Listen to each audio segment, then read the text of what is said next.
Hello दोस्तों, तो क्या हाल चाल आप सभी लोगों के। होप आप सभी ठीक होंगे। तो पिछले बैकएंड मास्टरी नोड.जेएस की सीरीज में मैंने आपको कराया था कि सर्वर को आप किस तरीके से सेटअप करोगे, एक्सप्रेस के सर्वर को, और कैसे उसमें राउट सेटअप करोगे और कैसे राउट्स के फंक्शन सेटअप करोगे कि कौन से राउट पे कौन से मेथड पे क्या फंक्शन आपको रन करवाना है। तो ये सभी मैंने आपको बताया था पिछले वीडियो के अंदर। आज की वीडियो के अंदर मैं एक छोटा सा प्रोजेक्ट बनवाने वाला हूँ आपसे, और वो कुछ ज्यादा बड़ा प्रोजेक्ट नहीं होगा, बहुत एक छोटा सा प्रोजेक्ट होगा जिससे आपको थोड़ी सी बैकएंड में लॉजिक बिल्डिंग में हेल्प मिलेगी। तो चलिए गाइस, बिना किसी देरी के वीडियो को शुरू करते हैं। वेलकम बैक गाइस, आप सभी लोगों का एक और ब्रांड न्यू ट्यूटोरियल के अंदर। आज मैं इस वीडियो में आपके लिए लेके आया हूं एक छोटा सा प्रोजेक्ट, और इसके अंदर हम बनाने वाले हैं अपना एक ब्लॉग पोस्ट का प्रोजेक्ट, ब्लॉग पोस्ट का बैकएंड है ना। तो जहां से आप क्या करोगे, अपने ब्लॉग्स को क्या करोगे, रिट्रीव करोगे, डेटा को रिट्रीव करोगे। और इसके अंदर मैं आपको हिंट दूंगा कि सर्वर साइड रेंडरिंग होती क्या है रियलिटी में। ओके, देखो दो तरीके की रेंडरिंग होती है, क्लाइंट साइड रेंडरिंग और एक सर्वर साइड रेंडरिंग। बताता हूँ अभी आपको। क्लाइंट साइड रेंडरिंग का मतलब है जो कि क्लाइंट पे जब आपने किसी ब्राउजर को ओपन किया, ठीक है, और आपने उसमें किसी वेबसाइट का लिंक डाला, ब्राउजर ने क्या किया, उस सर्वर पर रिक्वेस्ट करी, है ना। वहां से एक HTML फॉर्म में हमारे पास क्या आई, रिस्पॉन्स आया। किसकी फॉर्म में, HTML की फॉर्म में, है ना। अब उसके साथ CSS भी जुड़ के आई होगी, या फिर CSS का लिंक आया होगा, है ना, और साथ में जावास्क्रिप्ट का लिंक आया होगा, या जावास्क्रिप्ट साथ में आई होगी। तो ये सभी साथ में आई है, तब आपका जो पेज है वो रेंडर हुआ है, वहां पर हुआ है रेंडर। हाँ जी, तब आपका जो पेज है वो वहां पर रेंडर होगा। तो उसके बेस पे यहां पर क्या हो रहा है रियलिटी में, ये दो तरीके से हो सकता है, एक तो सर्वर साइड रेंडरिंग और एक client side rendering. Client side rendering में क्या होगा, जो जावास्क्रिप्ट होगी ना आपकी, जो JS होगी आपकी क्लाइंट के अंदर, जो ब्राउजर के अंदर JS है आपकी, वो API से डेटा फैच करेगी, API से डेटा फैच करेगी। उसके बाद उस डेटा को लेके आपके पास यहाँ पर शो कर देगी सारा डेटा, जैसे आप रिएक्ट में करते हो। अगर आपने रिएक्ट करी है तो वो क्लाइंट साइड रेंडरिंग में आती है, ठीक है। रिएक्ट आपकी हेल्प करेगी क्लाइंट साइड रेंडरिंग में। और ये तो होगी आपकी क्लाइंट साइड रेंडरिंग। अब बारी आती है सर्वर साइड रेंडरिंग की। सर्वर साइड रेंडरिंग में क्या होता है, जब आपने रिक्वेस्ट करी, मान लो आपको पोस्ट चाहिए, तो आपने कहा कि भी मेरे को पोस्ट ला के दो, है ना। पोस्ट नहीं, मेरे को पूरा का पूरा पोस्ट का पेज ला के दो। ये है सर्वर साइड रेंडरिंग, समझे। अब इसमें क्या होगा, जो सर्वर है ना, वो पहले तो डेटाबेस से, जो भी हमारा डेटाबेस होगा, वहां से पोस्ट निकाल के लाएगा, ठीक है। उस पोस्ट को फिर, उस पोस्ट जितनी पोस्ट है उसके अंदर, उसको फिर HTML फॉर्मेट में रखेगा अच्छे से, और फिर उस HTML फाइल को या उस HTML टेक्स्ट को रिटर्न कर देगा एज अ रिस्पॉन्स रिटर्न कर देगा, और वो हम वहां पर शो करवा देंगे। तो ये है हमारी सर्वर साइड रेंडरिंग। मतलब कि हम जो HTML का कंटेंट है ना, वो सर्वर में ही बना के HTML ले रहे हैं पूरा। लेकिन क्लाइंट साइड रेंडरिंग में क्या होता है, हम यहाँ पर क्या लेंगे, कुछ भी नहीं, एक सिंपल हमारे पास जो HTML आएगी ना, उसकी बॉडी में पता क्या होगा, एक सिंपल div होगा। क्या होगा, एक सिंपल div, और यहाँ पर बस, ठीक है, यहाँ पर ये div बंद भी हो रखा होगा, ठीक है। और उसके अंदर सारा डेटा कैसे आएगा, जब वो पेज खुल जाएगा और जब उसके अंदर जो जावास्क्रिप्ट है वो एग्जीक्यूट होगी, वो एग्जीक्यूट होने के बाद डेटा को फैच करके लाएगी, डेटा को लेगी और डेटा को रेंडर करेगी क्लाइंट में, ठीक है। तो वहां पर प्रोसेस किसकी लगती है, क्लाइंट की। सर्वर साइड रेंडरिंग में प्रोसेस किसकी लगती है, सर्वर की। तो यहाँ पर दो आपके पास ऑप्शन है, दोनों ही अच्छे हैं। ऐसा नहीं है कि भी ये ज्यादा अच्छा या फिर ये ज्यादा अच्छा, नहीं, दोनों का काम अलग है, दोनों ही अच्छे हैं। हाँ जी, अगर आप सर्वर साइड रेंडरिंग करते हो तो ये फास्ट होती है, थोड़ी सी फास्ट, इसलिए कि जब आपका पूरा पेज लोड हो जाता है तो डायरेक्ट पेज ही आपको मिलता है, डायरेक्ट पेज ही आपको मिलता है। लेकिन बहुत जगह ऐसी होगी जहां पर आपको पर्टिकुलर आपको बताना पड़ेगा कि भाई ये ले, इस डेटा को फैच कर। आप हमेशा डायरेक्ट सर्वर साइड रेंडरिंग नहीं कर पाओगे, हर चीज में सर्वर साइड रेंडरिंग होती भी नहीं है। क्लाइंट साइड रेंडरिंग आप कर सकते हो। तो बड़ी बड़ी कंपनियां हैं जो, जैसे गूगल है, फेसबुक है, ये भी सर्वर साइड रेंडरिंग यूज करती है और क्लाइंट साइड रेंडरिंग भी यूज करती है। दोनों के दोनों यूज होते हैं। हाँ जी, दोनों यूज होते हैं। क्लाइंट साइड रेंडरिंग में क्लाइंट डेटा फैच करता है, सर्वर साइड रेंडरिंग में जो फैच करा वो डेटा वहीं पर रेंडर करके, वहीं पर HTML की फॉर्म में बना के हमको सेंड कर दिया जाता है, ठीक है। क्योंकि आखिरी में वेबसाइट है क्या चीज, वेबसाइट HTML CSS और JS ही तो है। तो इतना फर्क है क्लाइंट साइड रेंडरिंग में और सर्वर साइड रेंडरिंग में। ये आपको समझ आ गया। बाकी कोई एक आधा टॉपिक होगा तो वो मैं आपको बता दूंगा इसके बारे में। अभी चलते हैं हम एक बार प्रोजेक्ट के लिए मेरे को अगर यहाँ पे ब्लॉग का कुछ बनाना है तो एक काम करते हैं, यहाँ पे एक छोटा सा प्रोजेक्ट बनाते हैं यहाँ पर, है ना। तो यहाँ पर मैं लिखूंगा 8 प्रोजेक्ट 1, छोटा सा प्रोजेक्ट होगा, ज्यादा बड़ा कोई प्रोजेक्ट नहीं है, ये बहुत ही सिंपल सा होगा, ठीक है। और इसके अंदर मैं एक बार फटाफट से सीडी करता हूँ एक बार पहले तो, और अब npm init कर लेते हैं। क्या कर लेते हैं, npm init। ये कमांड आपको याद हो जानी चाहिए, जब भी आप Node.js का सर्वर बनाने जाओगे तो आपको npm init करना है और बाकी की डिटेल्स वहां पर डालनी है आपको, ठीक है। उसके बाद आपको क्या करना है, एक सिंपली अपनी app.js, index.js, file.js, server.js, main.js, किसी भी नाम की एक फाइल बनानी है आपको।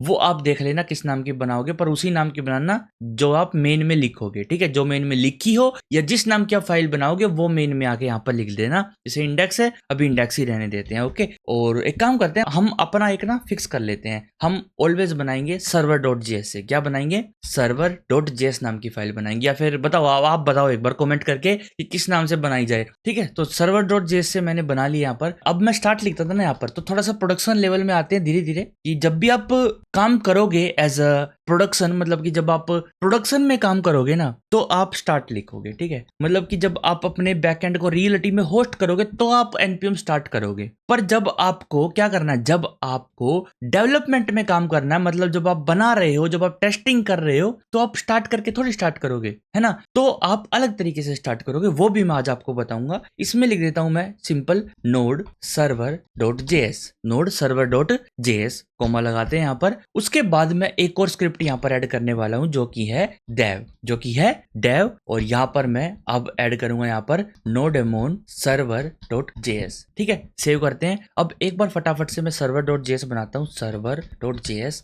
अब इसके अंदर मैं करता हूँ console.log और यहाँ पर मैं लिखता हूँ hello devs, ठीक है। hello devs, ये कोमा थोड़ा सा अलग लगाता हूँ मैं, चलो ठीक है, जो भी है। सेव करते हैं यहाँ पर। अब मैं यहाँ पर दो तरीके से आपको रन करके दिखाऊंगा। एक है npm start, ठीक है, npm start। अब मैं एंटर करता हूं तो हेलो डेव्स हमारे पास आ चुका है। npm start हम जब करेंगे जब हम इसको प्रोडक्शन में लेके जाएंगे, पर जब हमें डेवलपमेंट करनी है तो मैं क्या करूंगा, तो मैं यहाँ पर लिखूंगा npm dev, मतलब कि डेवलपमेंट मोड में इसको रन कर दो। देखो, अगर आपकी जो कमांड है वो इस तरीके से रन नहीं होती है ना, और मतलब कमांड का मतलब है स्क्रिप्ट। अगर आप npm start लिखते तो हो जाता है, लेकिन npm dev लिखा जब आपने तो नहीं हुआ ना। तो यहाँ पर आपको एक और छोटा सा फंक्शन लिखना पड़ेगा, एक और छोटा सा वर्ड ऐड करना पड़ेगा, npm run dev। मतलब कि अब आपने स्पेसिफिक बता दिया कि करना क्या है, आपको स्क्रिप्ट्स में जाके जो डेव वाली कमांड है वो चलानी है। अब आप कहोगे कि यार पहले भी तो हम यही करते थे npm start में भी, तो आपने यही बता दिया कि npm start करोगे तो ये चल जाएगी। हाँ, npm start एक ऑलरेडी इनबिल्ट कमांड भी है ना, ऑलरेडी इनबिल्ट कमांड है।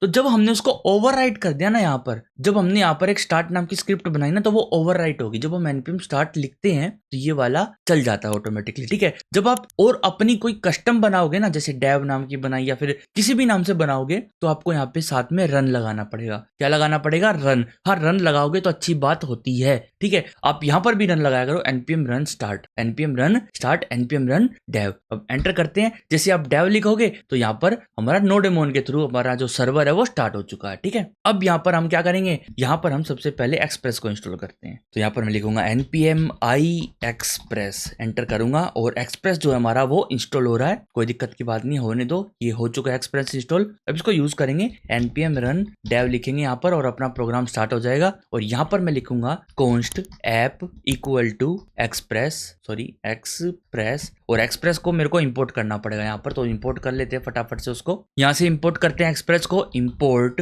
Express from express, import express from express. ये हमने इंपोर्ट कर लिया यहाँ पर, और अब मैं इसको यूज कर सकता हूँ। हाँ जी, अब मैं इसको यूज कर सकता हूँ, लेकिन यहाँ पर आप एक चीज भूल गए हो, यहाँ पर आपको टाइप लिखना पड़ेगा, टाइप मॉड्यूल। क्या, मॉड्यूल। हाँ जी, सेव करते हैं इसको, और हमारी जो package.json है वो अपडेट हो चुकी है। अब यहाँ पर मैं इसको यूज कर सकता हूँ बहुत अच्छे तरीके से, ठीक है। अब यहाँ पर मैं क्या करूंगा, सिंपली एक app.get बनाऊंगा। पहले app.get बनाने से पहले मैं क्या करूंगा, यहाँ पर पोर्ट बनाऊंगा, const एक पोर्ट बनाएंगे, इक्वल टू मैं क्या रखूंगा, process.env.port, बट वो मैं बाद में दिखाऊंगा अब आपको। अब मैं सिंपली यहाँ पर रख देता हूँ 4000 3000, जो आपको रखना हो वो आप यहाँ पर रख सकते हो। उसके बाद एक हम फंक्शन बनाएंगे डेफ स्टार्ट के नाम से, स्टार्ट। अभी आप कहोगे फंक्शन क्यों बनाया हमने, अब देखो फंक्शन इसलिए बनाया मैंने, सॉरी यहाँ पर मैंने पाइथन सिंटैक्स यूज कर दिया। यहाँ पर मैं लिखूंगा सिंपली const start, और स्टार्ट में मैं सिंपल एक फंक्शन को रन कर दूंगा इधर, ठीक है। यहाँ पर इक्वल टू का साइन लगा दें, कोई बात नहीं, गलती से लग जाता है पाइथन का सिंटैक्स। तो अब यहाँ पर क्या करूंगा मैं, ये फंक्शन मैंने इसलिए बनाया ताकि फ्यूचर में मैं अगर डेटाबेस कनेक्ट करूंगा तो मैं इस फंक्शन के अंदर करूंगा, वो मैं आपको बताऊंगा कैसे क्या करना है सब कुछ। अभी मैं आपको ना एक तरीके से स्टैंडर्ड वे में लेके चल रहा हूँ कि कैसे करना चाहिए सब कुछ, ठीक है। तो आप एक ऐप बनाओगे, आपको एक पोर्ट सेट करना है। देखो ये तो आपको मैंने पिछले वीडियो में भी बताया था, सिंपल है ना। app.js में क्या करना है, आपको एक सर्वर बनाना है, आपको पोर्ट वगैरह सेटअप करना है। यहाँ पर ये पोर्ट सेटअप हो चुका है और आपको सर्वर को है लिसन कर देना, सर्वर को लिसन पे स्टार्ट कर देना है और फिर आप अपने राउट्स वगैरह सेटअप कर सकते हो। लेकिन अब हम क्या करेंगे, जो सर्वर हमारा, जो ऐप है हमारी, उसको हम इस फंक्शन के अंदर लिसन करना स्टार्ट करेंगे। app.listen, क्या app.listen, और इसके अंदर मैं क्या दूंगा, यहाँ पर पोर्ट दूंगा, पोर्ट, और उसके बाद हम यहाँ पर देंगे कॉल बैक फंक्शन। हाँ जी, एक कॉल बैक फंक्शन देंगे। इसके अंदर हम करेंगे console.log, और console.log में बैकटिक लगा के लिख देंगे हम जो हमारा सर्वर है, server started on https, sorry S नहीं आएगा यहाँ पर, http://localhost:4000 ऐसे 4000 लिखना अच्छी बात नहीं है। यहाँ पर हम लिखेंगे पोर्ट, जो भी पोर्ट होगा, जो भी पोर्ट मिलेगा वो पोर्ट यहाँ पर आ जाएगा, जो भी पोर्ट मिलेगा, ठीक है। उसके बाद हम क्या करेंगे, उसके बाद हम यहाँ पर कुछ भी नहीं करेंगे, अपने स्टार्ट फंक्शन को कॉल कर देंगे, सिंपल स्टार्ट फंक्शन को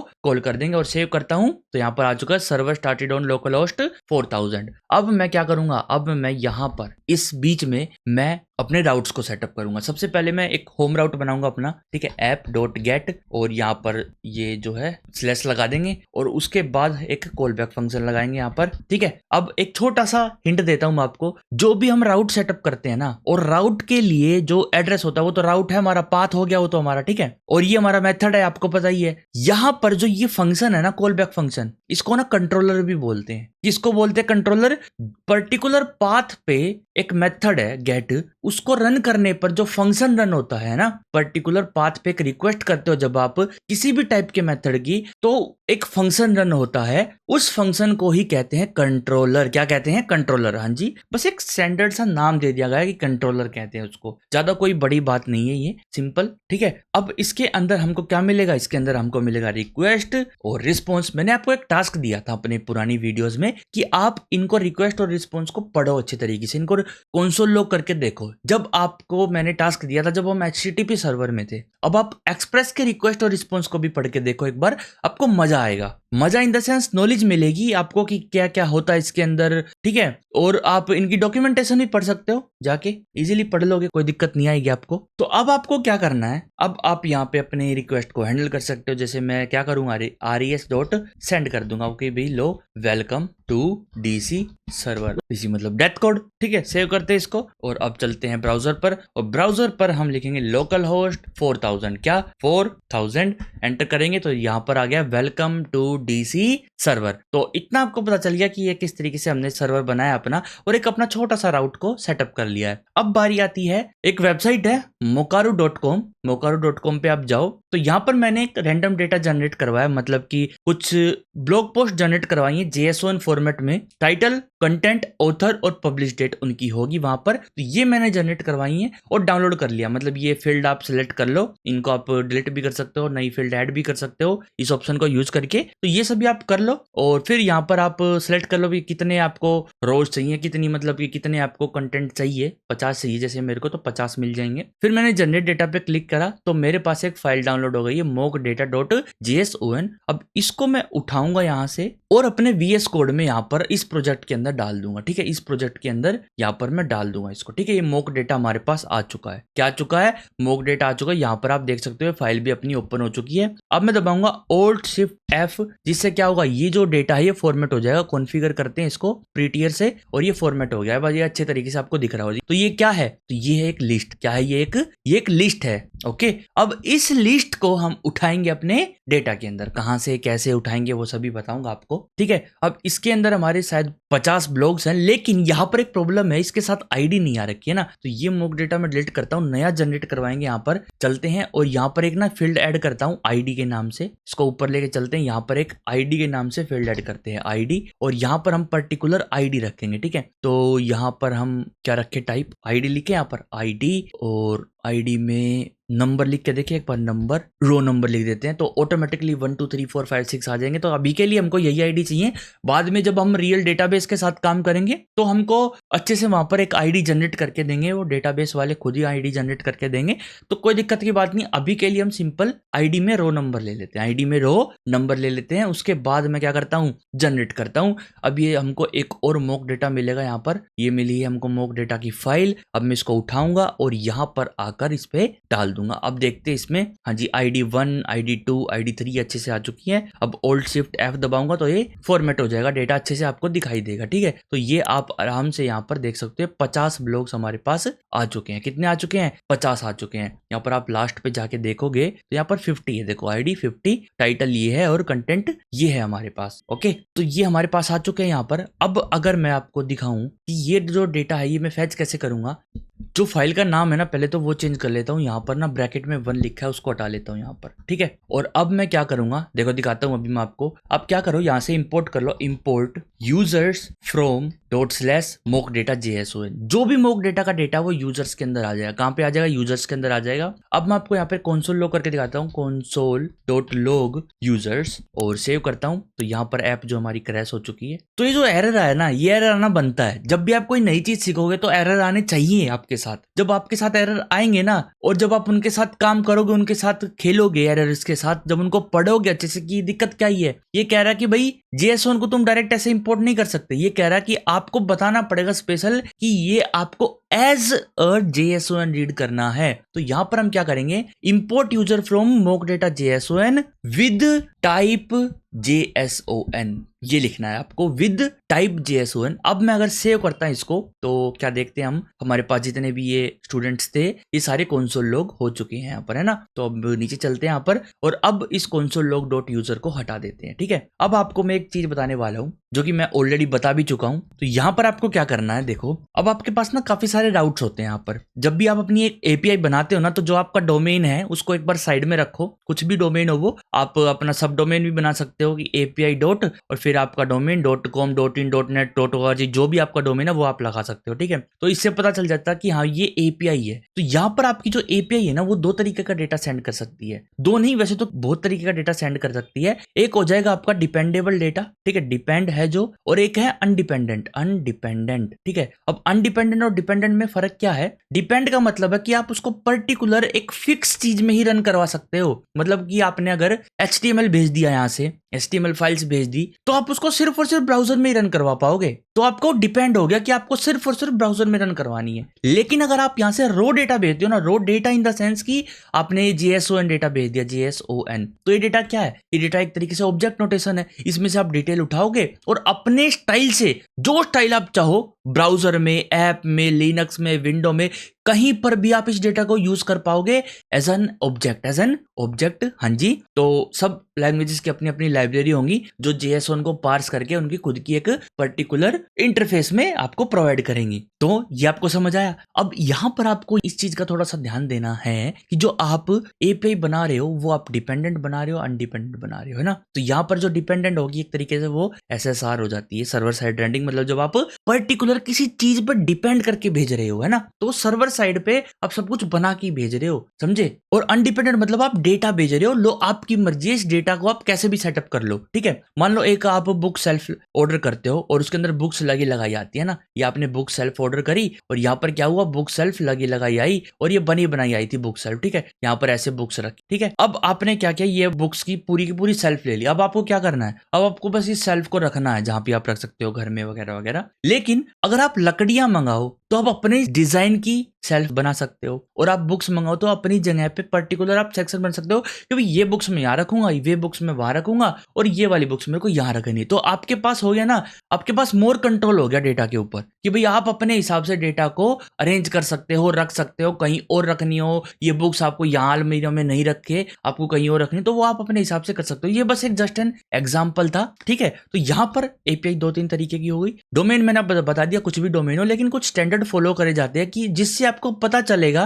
कि ये API है या एक पेज है, HTML पेज। ठीक है, तो मान लो यहाँ पर आपके पास ब्लॉग्स हैं, क्या है ब्लॉग्स। अब आपने मान लो योर डोमेन स्लैश ब्लॉग्स लिख दिया, तो आप क्या सोच रहे हो इससे, इस लिंक से आप क्या सोचोगे, इस लिंक से आप सोचोगे कि भाई यहाँ पर हमारा एक पेज खुलेगा ब्लॉग्स, ठीक है। अगर आप यहाँ पर एपीआई का डेटा भेजते हो तो वो गलत है, गलत। देखो चला जाएगा डेटा, काम भी हो जाएगा, लेकिन एक स्टैंडर्ड फॉलो करना चाहिए। आप जब भी आप एपीआई का डेटा भेजोगे या एपीआई दोगे तो आप एक स्टैंडर्ड फॉलो करो कि आप लिखोगे एपीआई और फिर आपका वर्जन, जो भी आपका एपीआई का वर्जन है वो, ये सब आप लिखोगे। जरूरी नहीं है उसके बाद आप लिखोगे यहाँ पे ब्लॉग्स। अब यूजर को देख के पता चलेगा कि हाँ ये एपीआई है, मतलब कि ये हमको डेटा देगी इन JSON फॉर्मेट, इन XML फॉर्मेट, किसी भी फॉर्मेट में दे, ये हमको डेटा देगी, ये हमको डेटा देगी। तो ये आपको पता होना चाहिए। /API/V1, V1 का मतलब है वर्जन, कि भाई ये हमारा एपीआई का 1 वर्जन है। 2 वाला वर्जन यूज करोगे तो वो अलग है, 3 वाला करोगे तो वो अलग है, तो ये सभी अलग अलग है, ठीक है। पता चल गया इतना आपको। अब मैं आपको एक और चीज बताता हूँ कि एक राउट, अब मैं जो राउट बनाऊंगा ना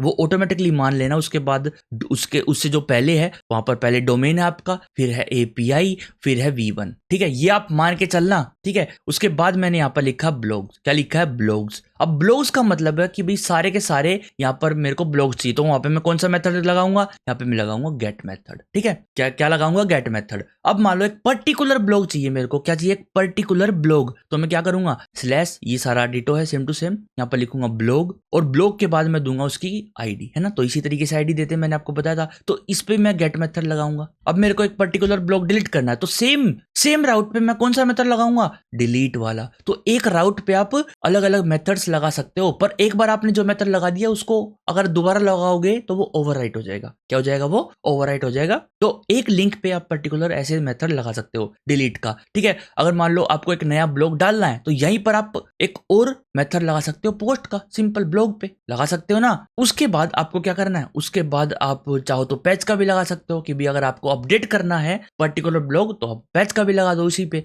देखो कई बंदे आपको, कई जगह आपको ऐसा मिलेगा कि क्या करते हैं वे, जैसे ब्लॉग है, ठीक है, लगाएंगे गेट मेथड और यहाँ पे लिख देंगे स्लैश गेट ब्लॉग और फिर आईडी, ठीक है, फिर आईडी हो जाएगी आपकी, और यहाँ पे लगा देंगे गेट मेथड, ये हो जाएगा आपका गेट करने के लिए। डिलीट करने के लिए क्या करेंगे, स्लैश ब्लॉग लिखेंगे और ये सेम रहेगा अपना, यहाँ पे लिख देंगे डिलीट ब्लॉग। तो ऐसे ये चीजें जो है ना, अब लिखोगे यहाँ पे क्रिएट ब्लॉग, तो ये चीज अच्छी नहीं लगती। जब आप एक ही जगह पे कर सकते हो सारा काम तो वहीं पर करो ना। अलग अलग मेथड बना रहे हो और अलग अलग राउट्स बना रहे हो और सब पे एक एक मेथड लगा रहे हो, और साथ में स्पेशल लिखना ही पड़ रहा है, delete blog, post blog, create blog, update blog, get blog. इससे अच्छा सिंपल ब्लॉग लिखो और उसके ऊपर गेट, डिलीट, पोस्ट, जिस मेथड के अकॉर्डिंग आप रिक्वेस्ट करोगे वो मेथड का जो फंक्शन है वो एग्जीक्यूट करवा देंगे। तो ये आपको ये स्टैंडर्ड फॉलो करना चाहिए। हाँ जी, देखो कुछ आप चीज सीख रहे हो तो ऐसा नहीं है कि रो में सीख लो, कुछ भी बस बना दो, है ना। तो एक अच्छी प्रैक्टिस होती है, एक बैड प्रैक्टिस होती है, तो अच्छी प्रैक्टिस करो आप। वैसे तो कोई दिक्कत नहीं होगी, यहाँ पर काम आपका जब भी होगा, ठीक है,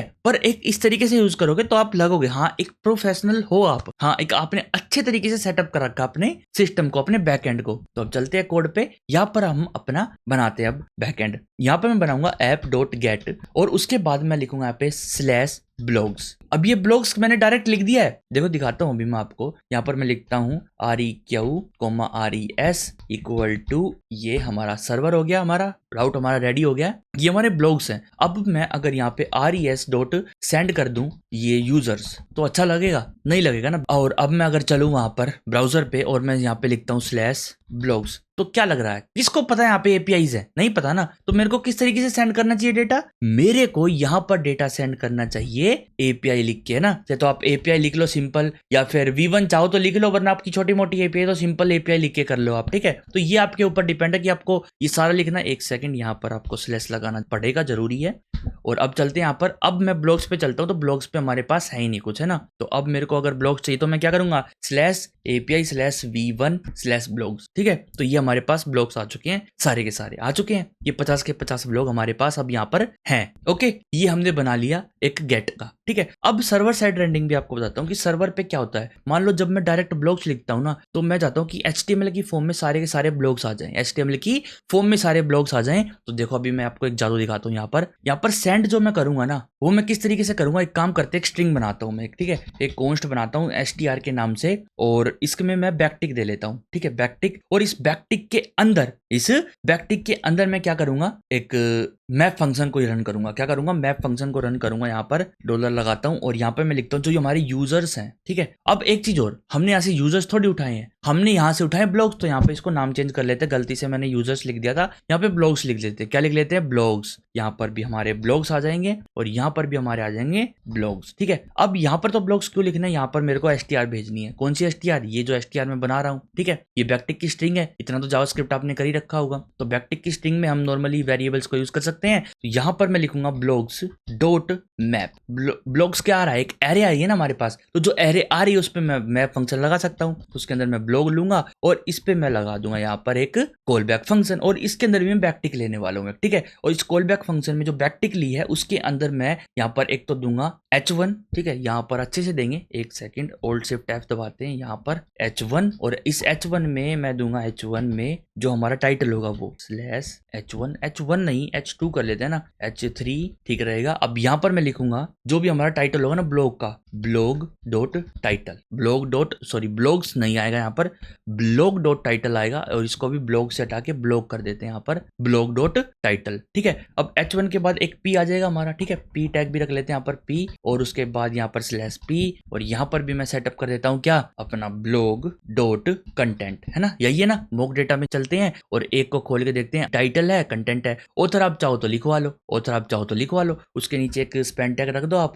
एक सिंपल यहाँ पर स्पैन टैग रखते हैं, स्पैन। जो स्टाइलिंग वगैरह आपको देनी है वो आप दे सकते हो। एक स्पैन टैग मैं यहाँ पर रखूंगा और यहाँ पर ये लगाऊंगा ब्लॉग डॉट ऑथर, और उसके बाद ऑथर के बाद आप यहाँ पे एक छोटा सा डैश दे दो। उसके बाद आप यहाँ पर पब्लिश डेट भी दे सकते हो। जो आपकी पब्लिश डेट है ब्लॉग डॉट पब्लिश डेट, है ना, ये जो पब्लिश डेट है वो आप दे दो। उसके बाद अपने स्पैन टैग को बंद कर दो। ठीक है, तो हमने क्या किया, यहीं पर अपने पूरे के पूरे एसटीआर को एक एचटीएमएल कंटेंट को रेंडर कर लिया, बना के रख लिया, है ना। अब हम उस पूरी की पूरी स्ट्रिंग को भेज देंगे, यहाँ पर सेव करते हैं। अब देखो ब्लॉग्स पे मैं आपको डेटा लेके दिखाता हूँ। ये तो एपीआई पे जब आप ब्लॉग्स पे लोगे तो आपको रॉ डेटा मिलेगा इस तरीके से। ठीक है, रॉ डेटा आपका क्रोम में देखोगे तो इस तरीके से आएगा, और वहां पर एक प्रीटी प्रिंट का ऑप्शन होगा, तो उस पर क्लिक कर दोगे तो इस तरीके से हो जाएगा। ये मैंने फायरफॉक्स खोल रखा, तो इसमें आप JSON में भी डेटा देख सकते हो। देखो यहाँ पर आपको हेडर्स भी दिख रहे होंगे कि भी हेडर में क्या क्या है, कहाँ से क्या है, सब कुछ आप देख सकते हो यहाँ पर। और अब मैं चलता हूँ यहाँ पर ब्लॉग्स पर, है ना। यहाँ पर मैं लिखूंगा ब्लॉग्स, एंटर करूंगा तो यहाँ पर देखो क्या आया, रेव, और फिर उसके बाद ये कुछ डेटा है हमारे पास, और देखो हमारे पास सारे के सारे ब्लॉग्स जो हैं प्रिंट हो चुके हैं, यहाँ पर प्रिंट हो चुके हैं। ठीक है, और अब चाहो तो इन पे स्टाइलिंग वगैरह दे सकते हो, जैसे कि ये जो ब्लॉग है पर्टिकुलर, इस पर्टिकुलर ब्लॉग के बाद एक नीचे क्या है, एक दो BR आ जाए, एक दो BR टैग आ जाए यहाँ पर, BR, और यहाँ पर एक और BR, या फिर एक सिंपल हॉरिजॉन्टल लाइन दे दो आप, HR, है ना। एक काम करते हैं, एक BR छोड़ते हैं, उसके बाद एक HR दे देते हैं यहाँ पर। ठीक है, एक HR दे देते हैं यहाँ पर, और यहाँ पर मैं एक और चीज देने वाला हूँ। इस पूरे का चाहो तो आप एक DIV में भी रख सकते हो, वो आपकी चॉइस है प्योरली। तो एक काम करते हैं यहाँ पर, अब चलते हैं यहाँ पर, इसको रिफ्रेश करते हैं। तो देखो हर ब्लॉक के बाद ये कोई कोमा कैसे लगा हुआ आ गया, कहाँ पर आ गया कोमा लगा हुआ है, कहीं पर नजर नहीं आ रहा पर। तो एक काम करो, यहाँ पर सिंपल हम क्या करेंगे, इसको हटाते हैं और BR को नीचे ले आएंगे, HR को ऊपर रखेंगे। तो ये मैं लगा देता हूँ, सेव करता हूँ, और अब यहाँ पर आपको रिफ्रेश करके दिखेगा। देखो ये हमारा पहला ब्लॉग, ये हमारा दूसरा ब्लॉग, ये सारे ब्लॉग आ चुके हमारे पास। ये कोमा को आप एक बार इग्नोर करो, ये कहाँ से आ रहा है मेरे को समझ नहीं आ रहा। ये कोमा मैंने लगाया कहाँ है, ये BR की वजह से आ रहा है क्या? इसको अगर मैं हटा दूं यहाँ से और अब इसको रिफ्रेश करूँ तो भी आ रहा है कोमा, पता नहीं कहाँ से आ रहा है ये। अच्छा गाइस, कोमा तो आएगा क्योंकि ये एक स्ट्रिंग है ना, ये एक स्ट्रिंग है, तो मेरे को यहाँ पर डॉट ज्वाइन करना पड़ेगा, डॉट ज्वाइन, और ज्वाइन के अंदर मेरे को सिंपल ब्लैंक स्ट्रिंग देनी पड़ेगी। अब मैं इसे रिफ्रेश करता हूँ तो यहाँ पर आप देख सकते हो एक रेव आ चुका है हमारे पास, ये एक ब्लॉग है, ये एक ब्लॉग है, ये एक ब्लॉग है, तो ये सारे ब्लॉग हमारे पास आ चुके हैं। तो ये है सर्वर साइड रेंडरिंग। यहाँ पर आप स्टाइल लगा के भेज दो तो डायरेक्टली हमको शो हो जाएंगे। तो सर्वर साइड रेंडरिंग में क्या होता है, वहीं पर पेज क्रिएट करा जाता है, वहां से आपको डायरेक्ट HTML फाइल भेजी जाती है। राइट क्लिक करो, व्यू पेज सोर्स पे जाओ, और यहाँ पर देख लो आपका क्या क्या है। S3 आया है एक, और यहाँ पर ये P है, और एक स्पैन टैग है जिसके अंदर ऑथर का नाम और डेट है, और फिर एक HR टैग है। उसके बाद फिर सेम टू सेम ये सारी चीजें रिपीट हो रही हैं। तो यहाँ पर आप इस तरीके से अपना सेटअप कर सकते हो और अपने बैकएंड को बहुत ही इंटरेस्टिंग बना सकते हो। तो वो टोटली आपके ऊपर डिपेंड है कि आप कहाँ पर अपनी ऐप बनाना चाहते हो, यहीं पर बना लो या कहीं पर बनाना हो, वो आपकी चॉइस है। तो ये मैं बंद करता हूँ अभी के लिए, ये मैंने जस्ट आपको बताना था। तो यहाँ पर हमारा एक API व्लॉग्स तैयार हो चुका है, और एक और हमें बनाना है यहाँ पर मेथड्स app.get, और यहाँ पर मैं app.get नहीं बनाऊंगा। अब मैंने जो आपको पिछले ट्यूटोरियल में बताया था कि भाई जब आपके पास राउट एक हो और उस एक राउट पे ही काफी सारे मेथड लगाने हो, तो आप कैसे करोगे, डॉट राउट को यूज करोगे। डॉट राउट को तो आप डॉट गेट की जगह डायरेक्ट लिखो डॉट राउट, और राउट पे आप कह दो कि भाई ये है हमारा राउट, ठीक है, API/v1/blog/:id, ठीक है। और यहां पर मैं लगाने वाला हूं डॉट गेट, इसके बाद आप डॉट गेट लगा सकते हो, तो गेट पे वो फंक्शन हमारा रन करने लगेगा। तो जब मैं यहाँ पर लगाऊंगा REQ, RES, और यहाँ पर हमारा जो फंक्शन है वो रन हो जाएगा। अब जब भी आप यहाँ पर आईडी दोगे तो इस आईडी को उठाओगे कैसे, इस आईडी को आप उठाओगे, मैंने आपको ऑलरेडी बता रखा है, console.log करोगे आप यहाँ पर REQ.params। देखो मैंने आपको जो बताया था वो क्वेरी बताया था ना, क्वेरी जब आप क्वेश्चन मार्क लगा के फिर उसके बाद अपने एट्रीब्यूट्स वगैरह लिखते हो, वो क्वेरी है। वो क्या है, वो क्वेरी है। उसके पैरामीटर्स उठाने के लिए आपको लिखना पड़ेगा request.query, और इस तरीके से डायनामिक पैरामीटर उठाने के लिए आपको लिखना पड़ेगा request.params। और ये हमने डायनामिक क्यों बनाया, मान लो अपने पास 100 ब्लॉग्स हैं, तो आप ऐसे थोड़ी हर एक का राउट थोड़ी बनाओगे, /API/v1, फिर उसके बाद /blogs, और उसके ब्लॉग, उसके बाद /1 का, फिर 2 का, फिर इतने सारे अलग अलग राउट बनाओगे तो कैसे काम चलेगा भाई। तो इसलिए हम डायनामिक राउट्स का यूज कर सकते हैं, जो कि मैंने आपको ऑलरेडी बता रखा है कि डायनामिक राउट्स क्या होते हैं, ठीक है। डायनामिक राउट पैरामीटर हम यहाँ पर दे सकते हैं। तो ये हमारे पाथ के पैरामीटर है, ये हमारे पाथ पैरामीटर्स हैं। कौन से हैं, पाथ पैरामीटर्स। और जब आप यहाँ पर क्वेश्चन मार्क वगैरह लगा के देते हो तो वो हमारे होते हैं क्वेरी पैरामीटर्स। कौन से, क्वेरी पैरामीटर्स। तो उनको एक्सेस करना हो तो request.query, और इनको एक्सेस करना हो तो request.params। परम्स मतलब पैरामीटर, जो रिक्वेस्ट करी है उसके अंदर जो पैरामीटर्स आए हैं वो हमको दे दो। तो इसके अकॉर्डिंग हमको क्या पैरामीटर्स मिलेंगे वो भी देखते हैं एक बार। यहाँ पे res.send करेंगे, सेंड करके मैं यहाँ पर हेलो भेज देता हूँ। अभी के लिए सेव करते हैं। तो अब हम चलते हैं API v1 ब्लॉग पे। अभी के लिए API v1 ब्लॉग पे चलेंगे। यहाँ पर हम लिखेंगे API/v1/blog और /1 भेजता हूँ, एंटर करता हूँ तो हेलो आया, यहाँ पर ID 1 प्रिंट हो गया। तो इसके अंदर से मैं ID निकाल सकता हूँ इसका मतलब। तो यहाँ पर मैं डायरेक्ट डिस्ट्रक्चर कर लेता हूँ ID को, const ID इक्वल टू ये है ना। तो ये गलत है, ये गलत है। यहाँ पर आपको .id लिखना पड़ेगा, या फिर आप डायरेक्ट इसको डिस्ट्रक्चर कर लो यहाँ पर कर्ली ब्रैकेट्स लगा के। अब इसके अंदर जो इस ऑब्जेक्ट के अंदर जो ID नाम का पैरामीटर होगा वो इसके अंदर ऑटोमेटिकली आ जाएगा, ठीक है। अब जो ID आई है उसको मैं भेजता हूँ, जो भी ID हम लिखेंगे उसको मैं वहीं पर भेजता हूँ अपने सर्वर पर। जैसे मैंने ये लिखा 1, तो यहाँ पर 1 है। यहाँ पर मैं लिखता हूँ कुछ भी, तो यहाँ पर ये आ चुका, ठीक है। तो यहाँ पर मेरे को एज ए नंबर लेना है, एज ए नंबर। तो यहाँ पर मैं क्या करूंगा, जो आईडी है उसको हम एज ए नंबर लेंगे। तो डिस्ट्रक्चर को हटा देते हैं, अभी यहाँ से .id लिखूंगा,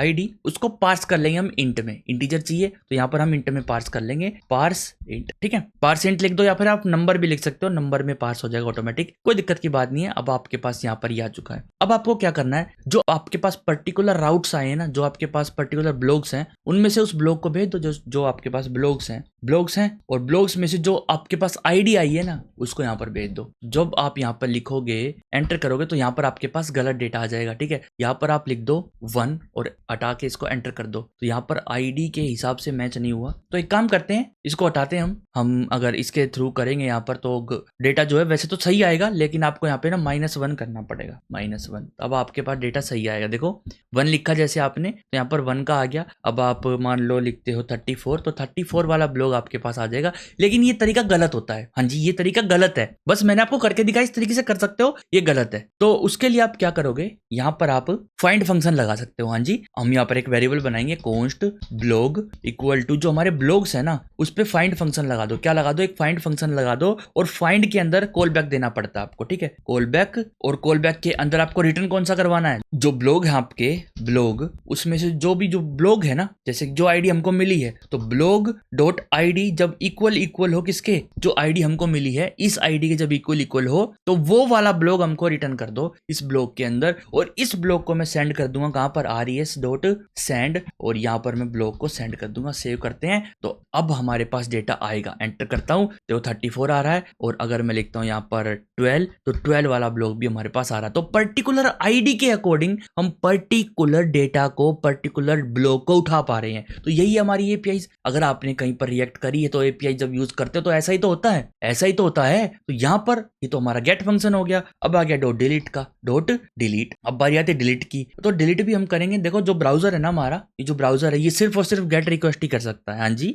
सिर्फ गेट रिक्वेस्ट रिक्वेस्ट ही कर सकता है। जो पोस्ट है, डिलीट है, पुट है, पैच है, ये हम यहाँ से ब्राउजर से नहीं कर सकते। इसके लिए हमें थर्ड पार्टी टूल चाहिएगा। एक तो मैंने आपको बता रखा थंडर क्लाइंट, जो कि है VS कोड के अंदर डायरेक्ट आप यूज कर सकते हो। एक पर्टिकुलर मैं वीडियो लेके आऊंगा आपके लिए, नेक्स्ट वीडियो जो होगी वो पर्टिकुलर उस टूल के ऊपर ही होगी। हाँ जी, उस टूल पे ही होगी और उस टूल का यूज भी करेंगे हम, ठीक है। पर उस टूल का यूज करने से पहले मैं आपको एक बात बता देता हूं, यहां पर हम सेटअप तो कर दे, एक बार सेटअप तो कर ले। तो राउट हमारा सेम ही रहेगा। यहाँ पर डायरेक्ट हमको जस्ट क्या देना है, डायरेक्ट हमको देना है कॉल बैक फंक्शन, और इसके अंदर हमारा आएगा रिक्वेस्ट और रिस्पॉन्स, और उसके बाद हम यहाँ पे सिंपली कह सकते हैं res.send डिलीटेड, ठीक है, डिलीटेड। अब देखो ऐसे डिलीट तो नहीं होगा, बट डिलीटेड हमने कह दिया है। देखो डिलीट कराने का अलग मेथड होगा, आपको अलग से डिलीट करवाना पड़ेगा, ठीक है, आपको डिलीट करवाना पड़ेगा। अब डिलीट कैसे करवाओगे वो भी मैं बताऊंगा आपको, चिंता क्यों कर रहे हो। डॉट पोस्ट मेथड लगाते हैं इस पे, ठीक है। पोस्ट का मतलब है जब आपको कोई पोस्ट क्रिएट करनी हो, मतलब एक नया ब्लॉग आपको अगर बनाना हो तो भी आप लगाओगे req.res, मतलब req और res लोगे और यहाँ पे लिखोगे res.send और क्रिएटेड सेव करोगे। अब मैं इसको आपको करके नहीं दिखा सकता, थंडर क्लाइंट में करवा सकता हूँ, पर थंडर क्लाइंट एक हो जाता है छोटी मोटी चीज के लिए, है ना भाई, छोटी मोटी चीज हमको प्रैक्टिस करनी है तो कर लो। लेकिन आपको बड़े लेवल पे अगर करना है एपीआई टेस्टिंग, तो आपके लिए मैं पोस्टमैन की स्पेशल वीडियो लेके आऊंगा। ये पोस्टमैन क्या है, क्यों यूज करना चाहिए, कैसे कैसे यूज करते हैं इसको प्रोफेशनली, ठीक है। तो काफी सारे फंक्शन भी मैं आपको बताऊंगा पोस्टमैन के अंदर। सिंपल ऐसा ही नहीं है कि मैं सिंपल आपको रिक्वेस्ट करने सिखा दूंगा, वो तो मैं थंडर क्लाइंट में भी कर सकता हूँ। एक पर्टिकुलर अच्छा ट्यूटोरियल लेके आऊंगा आपके लिए पोस्टमैन का, कि टोटली पोस्टमैन के बारे में डिस्कस करेंगे उस वीडियो में, और रिक्वेस्ट वगैरह हैंडल करके देखेंगे, अपने कलेक्शन बनाएंगे, वर्क स्पेस वगैरह बनाएंगे, तो ये सब कुछ देखेंगे। पोस्ट का हो गया और एक पैच का भी हो गया, कि अगर हमें कोई भी अपडेट करना है तो हम कैसे करेंगे। यहाँ पर req, res और उसके बाद एक कॉल बैक फंक्शन लगाएंगे यहाँ पर res.send, और यहाँ पर मैं भेज दूंगा अपडेटेड, सेव करते हैं यहाँ पर। और एक और चीज, यहाँ पर अगर कोई ऐसी आईडी भेज दी यहाँ पर जो है ही नहीं, एग्जिस्ट ही नहीं करी, तो क्या होगा। मान लो 50 है ना, तो मैं 50 तक अगर भेजूं 50, तो हमारे पास 50 वाला ब्लॉग आ गया। लेकिन अगर मैंने भेज दिया 51, तो क्या होगा, तो खाली आ गया। तो इस खाली को भी आप हैंडल कर सकते हो। हाँ जी, खाली को आप हैंडल कर सकते हो। आप एक काम करो, कंसोल लॉग कर लो एक बार ब्लॉग को, पहले आप देख लो कि जब आप खाली भेजते हो तो ब्लॉग के अंदर होता क्या है। रिफ्रेश करो तो ब्लॉग के अंदर क्या, अनडिफाइंड एक फुल सी वैल्यू है। तो यहाँ पर आप लगा सकते हो इफ ब्लॉग, नोट का लगा दो यहाँ पर। अगर ब्लॉग नहीं है तो आप क्या करो, यहीं से रिटर्न कर लो, और रिटर्न में क्या करो res.send नो ब्लॉग फाउंड। यहाँ पर आप रिफ्रेश करोगे, अब आप और कुछ भी वैल्यू यहाँ पर लिखोगे तो आपके पास क्या आएगा, नो ब्लॉग फाउंड आएगा, क्योंकि वो एक फुल सी वैल्यू आ जाएगी आपके पास। एंटर करेंगे तो नो ब्लॉग फाउंड आ रहा है। तो ये देखो कितना अच्छे तरीके से हमारा काम कर रहा है सब कुछ, है ना। तो यहाँ पे आपने एरर भी हैंडल कर लिया। तो ये छोटी मोटी चीजें आप खुद से ट्राई भी करा करो, ये कैसे सॉल्व करी जाए, ये हिंट मैं आपको देता ही रहूंगा। तो ये जो छोटे मोटे फंक्शंस है इनको भी टेस्ट कर लेते हैं एक बार टेस्ट करके दिखाता हूँ मैं आपको। जस्ट थंडर क्लाइंट में चलते हैं, और यहाँ पर जो मेरी रिक्वेस्ट थी, यहाँ पर इस कॉन्टेक्ट की जगह मैं लिखता हूँ API/v1/blog, और उसके बाद मैं लिखता हूँ यहाँ पर 3, ठीक है। सेंड करेंगे तो यहाँ पर क्रिएटेड आ चुका है। अभी पोस्ट जो है वो क्रिएट हो चुकी है, क्रिएट हुई नहीं है, बस हमने क्रिएटेड भेज दिया। और उसके बाद यहाँ पर मैं अगर पोस्ट की जगह डिलीट करूँ तो डिलीटेड आ चुका है, और अगर मैं करूँ इसको एक सेकेंड पैच, तो अपडेटेड आना चाहिए। और अगर मैं पोस्ट कर रहा हूँ तो मेरे को आईडी थोड़ी भेजनी है, पोस्ट में तो नया बनाना पड़ता है। तो यहाँ पर आ गया नोट फाउंड, यहाँ पर आ गया नोट फाउंड। तो इसको कैसे आप हैंडल करोगे वो बताना मेरे को एक बार, किस तरीके से आप इसको हैंडल करोगे। यहाँ पर नोट फाउंड क्यों आया है आप बताना मेरे को, मैं आपको बताऊंगा नेक्स्ट वीडियो में। होप आपको ये वीडियो में मजा आया होगा, समझ आई होगी आपको वीडियो। कोई भी अगर डाउट हो ना तो आप वो कमेंट में डाला करो। जो आने वाली वीडियोज होंगी ना, तो मैं आपके कमेंट्स स्पेशल बताऊंगा पढ़ के कि ये किसने क्या डाउट डाला है। तो अच्छी बात होगी वो कि दूसरों के डाउट आपको भी दिखेंगे, उनका सॉल्यूशन जो होगा वो भी मैं आपको देने की कोशिश करूंगा, ठीक है। तो होप गाइस आपको मजा आया होगा इस वीडियो में। अगर मजा आया और अगर आपको समझ आया तो guys smash that like button and don't forget to subscribe our channel. अगर आपने अभी तक चैनल को सब्सक्राइब नहीं करा है तो फटाफट कर लीजिए, ताकि आपके पास ऐसी ऐसी वीडियोस के नोटिफिकेशन फटाफट आते रहें। और कमेंट करा करो, कमेंट जरूर करो, इंपोर्टेंट है बहुत कमेंट। आपके कमेंट से ये वीडियो पुश होगी। हाँ जी, आपके कमेंट से ये वीडियो पुश होगी, बिल्कुल। हाँ जी, कमेंट्स बहुत हेल्प करेंगे वीडियो पुश करने में। और जैसे वीडियो पुश होगी तो अच्छी बात होगी आपके लिए। मैं आपके लिए और भी ज्यादा वीडियो लेके आया करूंगा, और भी ज्यादा इंटरेस्टिंग लेके आया करूंगा। इसमें आपका ही फायदा है और मेरा ही फायदा है। ओके गाइस, मिलते हैं फिर आपको नेक्स्ट वीडियो के अंदर। Bye bye, see you in next video.